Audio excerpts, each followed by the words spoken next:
a Hollywood superstar's cursed Porsche disappears in transit. A picture car vanishes in the midst of a movie production. And 2 one-of-a-kind Miatas fall off the face of the earth. Today, we're looking at cars that may never be seen again. Will any of these pieces of automotive history ever be found? Or are they doomed to be lost forever? We'll be diving deep into the events that led to these legendary cars' sudden disappearances, and maybe even uncovering the truth behind the mystery. On September 30th, 1955, at approximately 6 p.m. on this exact road, James Dean was on his way to a race in Laguna Seca when he was hit by a 1950 Ford Custom. The impact crushed his Porsche 550 Spyder and killed the Hollywood superstar instantly. But what happened to this infamous vehicle? This question has an answer in many parts. So James Dean's Spyder, you want to know more?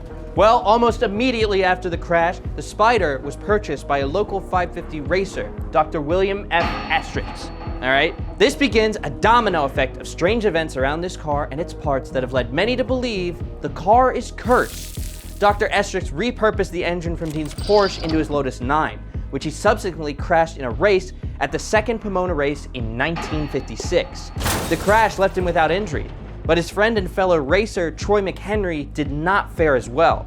Troy had utilized spare parts from Dean's Spyder in his own 1955 Spyder at the same race, but was killed instantly when he crashed into a tree. The chassis of Dean's Spyder was then sold to a well-known car builder by the name of George Barris. This guy, you know, he made the Batmobile. He ominously lent it out to car safety shows which toured around the country. Even as it was merely being used as a display car to highlight the importance of safe driving, tragedy kept following this now seemingly cursed car. In the years it was taken on the road, it randomly caught on fire in a garage where it was being stored. The car sustained only minor damage, but the strangeness of random events around this car doesn't stop there. In that same period of time, 2 tires were sold to a private collector. These tires proceeded to blow at the exact same time while the new driver was driving on them. In another unexplained instance, the car suddenly fell from its display during a show in Sacramento. And finally, in 1960, when the car was en route to Los Angeles from a show in Miami, it suddenly and inexplicably disappeared. Many believe that Barris, being a showman, fabricated the disappearance as a way to keep the mystique around the car alive. Now, I am paraphrasing, but he was quoted in an interview a few years after the car went missing, saying that he liked the way that the story ended. It's kind of sus. Even with $1 million award being offered up in 2005 and the recently unearthed transaxle selling for $382,000 at auction, there's been no sign of the car ever since. So the question is, will this car ever be seen again? To me, all roads point to no. It's probably lost in the scrapyard of time. On to the next case. In 1990, Mazda presented 6 Miatas with one-off new concept colors. These colors did not have actual names, but came to be known as sun-kissed orange, medium blue, yellow metallic, teal green metallic, light green metallic, and raspberry metallic. These collection of cars came to be known as the color cars. They were presented to the public to gauge interest in the color schemes for an unknown Mazda model in the future. After the public had their time checking out the possible new colors, Mazda sent out a memo inviting any current Mazda employees the chance of buying one of these unique Miatas. All 6 vehicles were claimed, but 2 have never been seen again. Both the raspberry metallic and light green metallic have fallen off the face of the earth with no presumable lead in sight. Now, as a true Miata enthusiast and preservationist, it's my duty to try and find these cars. First things first though, I figured I'd talk to someone who knows the Miata better than anyone, and also happens to be the owner of one of the original 6 color Miatas. I didn't take them. I didn't say that. I didn't say you took them. I just want to get that clear first. I just have some questions. I know how you guys work. How were these cars fully painted from the factory? They took a body shell after it went through the prime coat and notified that this would be taken off at the end of shift. Taken off the paint line, moved to the prototype shop, and they were hand painted there. So all the VINs are random? Yep. But they are from a 1990 model year? Yep. Since they weren't production colors, they didn't have official names. And the reason was they were experimental paints. And some had passed all the tests and were ready to be made production, some hadn't. How did you get your hands on that? The cars were put up for sale after all the testing. My brother-in-law was able to, because it was friends also, he was able to put in it was on a drawing So it was a lottery system. It was a lottery, and they pull your number, and then you get your pick a car. And then that car's missing, and number 2 gets that. He was number 3, and he picked teal. The medium blue, you possibly know. Yeah, one of the guys I know, his brother has it. You might know where the light green is. Yeah, Mark Jordan, who was one of the designers, the original designers of Miata, his girlfriend at the time, she managed to pull that off in the lottery. So that leaves the raspberry, right? What was the last thing you heard about that car? I saw it about 6 months after the sale, and it had not been loved. Mm-hmm. It had door dings, paint scrapes. That's the last I ever heard of it. Do you think that the raspberry is still around? It probably has a 30 or 40% chance of still being around. All right, Bob. Thank you for all the information today. I hope it helped some. I have a lot of work to do. Thank you so much for coming in. It's always a pleasure. We'll have a beer sometime. Let's see where we're at. Okay, so here's what we know. All the Miatas are accounted for minus the raspberry and light green. The metallic yellow is owned by a Miata enthusiast somewhere in Carmel, California. He loves this thing and has even added a Willwood big brake kit as well as a roll bar. So kudos to you, good sir. The teal blue, as we know it, is owned by the godfather himself, Bob Hall. The sun-kissed orange has exchanged a few hands, but it's very well documented. Its last known registration does show a rebuilt title, as it was involved in an accident sometime in the late 90s. But records show it's in good hands and has even made some appearances at local car meets. The medium blue, according to Bob, is owned by an unspecified Mazda employee's family member somewhere in California. It has yet to make a public appearance, but Bob has assured me it has a good home. We currently have a lead on the light green Miata and hope to hear back from them very soon. But what about the coveted raspberry Miata? Well, I think Bob is right on the money with this one. With no VIN number to be found in any Mazda records or even a paint code, there's really no discernible way to track this thing down. It kills me to think that this legendary beauty will never be seen again, but that appears to be the case. On to the next one. Some people just know they could save hundreds on car insurance by checking Allstate first. Like you know to check the event details first before driving your car out to a meetup. Are you sure this is the right place? Listen, the website said there was a pony car meetup today. Oh look, a sign. What website was this again? There's someone right there. Excuse me, sir. Is this the pony car meetup? You got eyes, don't you? Oh. You two looking to ride? Or are you looking to dance?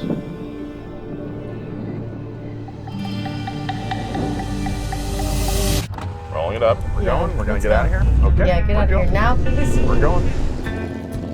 Dang it! Why don't nobody want to dance with me anymore?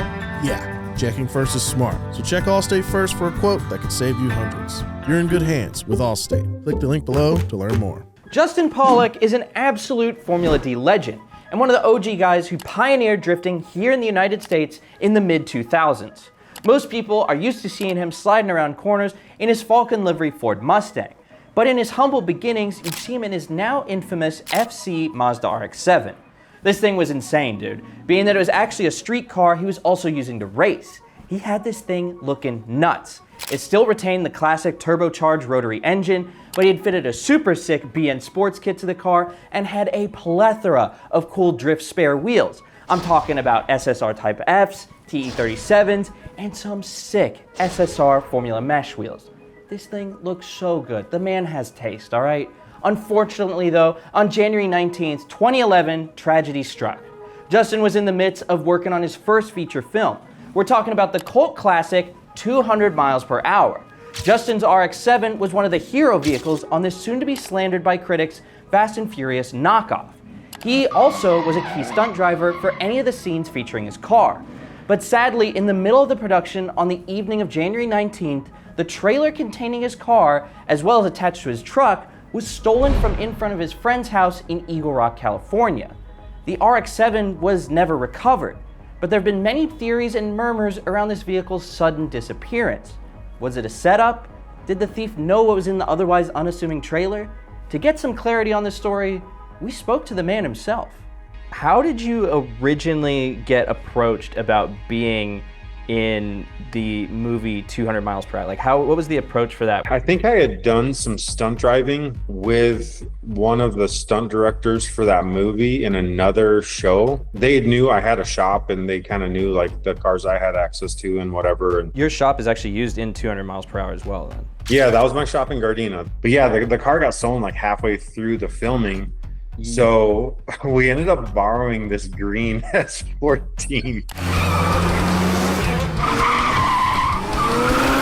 Kind of take me through like that day. Like, were you the last one to see the car? Did you put it in the trailer and you're like, all right, we're done for the day? Like, we packed up for the day. Like, I had an 04 Chevy Duramax. Like, it was white. I had like a white 24, 26 foot trailer. I mean, it literally was like unmarked.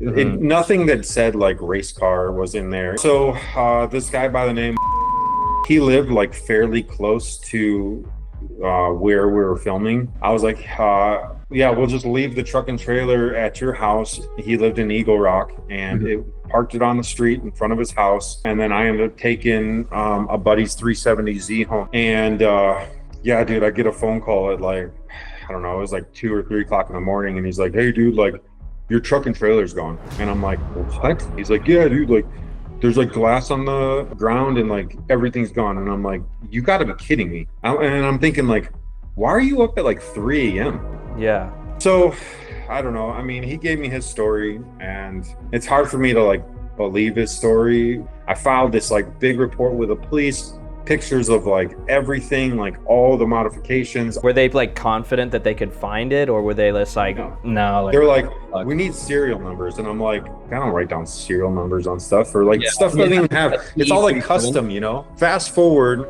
2 weeks later, they find my truck abandoned in North LA.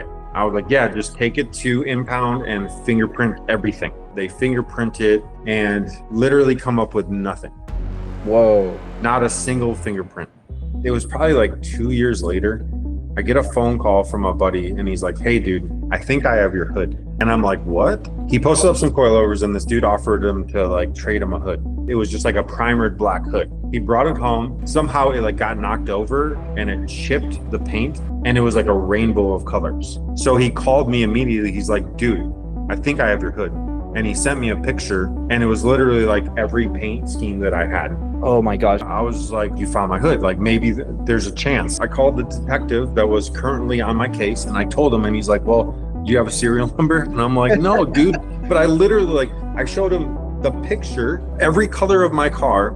And the officer was like, well, if there's not a serial number, there's no way for us to absolutely, like, what are the chances of that? 1 in a zillion. So do you think then the car at this point, do you think it's either like a shell now? If there was any way I could just get this shell back, it would be amazing, dude. Like, it's my history. Like, in my head, your car is out there. I feel like it's out there somewhere. I don't even know what I would do if you found the shell, man. Thank you, Justin. Appreciate it. take care. I'm on the case. Do I think all hope is lost? It's definitely hard to think that this thing is still out there, especially with random parts like the hood of the car suddenly turning up 2 years after the fact. But do I have hope that somewhere out there that the chassis is sitting barren and abandoned, waiting to go home? Yeah, I do. Justin sent over some information which you are putting down below to help identify it. If you have any information that could help us bring this thing, please reach out in the email in the bio. Starting in 1964, Playboy began gifting their Playmate of the Year a one-of-a-kind pink muscle car from the year corresponding with their win. The first car gifted to the Playmates of the Year varied from a 1964 Mustang convertible, a 1967 Barracuda Fastback, and even a 1968 Javelin AMX. Where our mystery lies is with the 1969 Shelby GT500 owned by Connie Kreski. This particular Mustang was sold originally in a pastel gray by Northwestern Ford in Milwaukee. Turns out Hugh Hefner himself was friends with the owner of the dealership. Hef told his buddy, pick out a random GT500 from the lot, adorn it in the iconic Playboy pink paint, and send it over to my place in California. In her interview for Playmate of the Year, Connie exclaimed how much she loved the car. She would be seen quite often driving around LA and from her house to the Universal Studio backlot in it. Life seemingly couldn't get any better for Connie. But in August of 1969, only 2 months after she had been named Playmate of the Year, her world came crumbling down. Connie was very close friends with Sharon Tate and was even supposed to be at the infamous Cielo Drive house the night of the Manson murders. In an exclusive interview given to the Detroit Press in September of 1969, she was quoted saying, "Sharon and I were very close friends. She was probably the best girlfriend I had out here. I was supposed to spend the weekend with her, but Friday night I went to a party out in the valley with some other friends. And then Saturday morning I had a lot of running around to do. And I knew if I'd gone to Sharon's first, we would have started talking and I wouldn't get all my errands done. So I waited until about noon. And as I pulled into the driveway, I saw all the police cars and heard the news on the radio at the very same moment. If I had gone directly there Saturday morning, I would probably have been the person to discover the bodies. I had been to their house every day that week except Friday." Other than the original photos taken in the 1969 Playmate of the Year issue, there are no other photos of the car in the public domain, leading many people to believe that she sold the car in the early 70s. Now, some people theorize she sold the car out of fear of being tracked down, hurt, or even killed by a murderous madman just like her best friend was. This train of thought was not out of the ordinary in a post-Manson era Los Angeles, and certainly did not become any less of a concern once the era of the serial killer began through the 1970s. Once the car was sold, it's more than likely it was repainted to its original pastel gray and then eventually sold to someone who didn't even know that the car was originally the Playboy GT500. The published VIN code for this Shelby is 9F02R481027 and is currently missing from the Shelby Classics registry. There has been no word of this car or its whereabouts until in September 2024 when a video popped up from Mopar's 5150 with a pink 1969 Shelby GT500. Many enthusiasts believe this might be the legendary car, but this was quickly disproven by the owners of the Tribute Shelby as well as its contradictory white interior. There are still a ton of forum posts to Connie's Shelby with limited leads ranging from people knowing where the car is, where it might be being restored, or comments about Connie herself. But no real leads have resurfaced until today. Hey, you got that info for me? That's great to hear, dude. Oh my gosh. All right. Yeah, no, I don't need a pen. I got it all up in my head. All right. Hey, say hi to your mom for me. I love you. Now, I was able to locate a 1969 Shelby GT500 connected to the 11-digit VIN number through, let's say, some special connections. Now, anyone can get this info simply by going to the DMV and making a simple public information request. But who's got time to go to the DMV? Not me. My connection was able to provide me with a name and license plate number for what very possibly could be this missing vehicle. After a quick search, I was able to locate 2 phone numbers matching the name I was given. Now the only thing to do is call them and see if it's our guy. I'm not a stalker, I'm just trying to do my job. Subscriber you have dialed, not in service.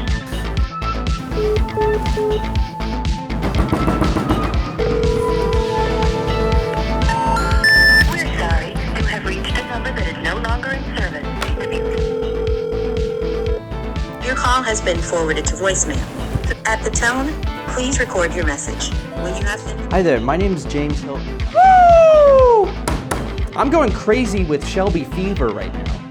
Your call has been forwarded to an automatic voice message system. I'm not giving up.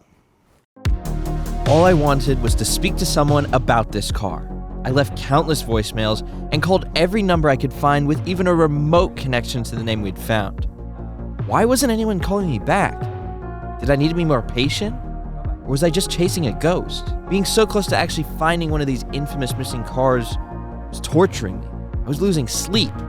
But at the end of the day, I guess there's a reason these cars have never been seen again. And I'm just the latest sucker who thought he could actually find one.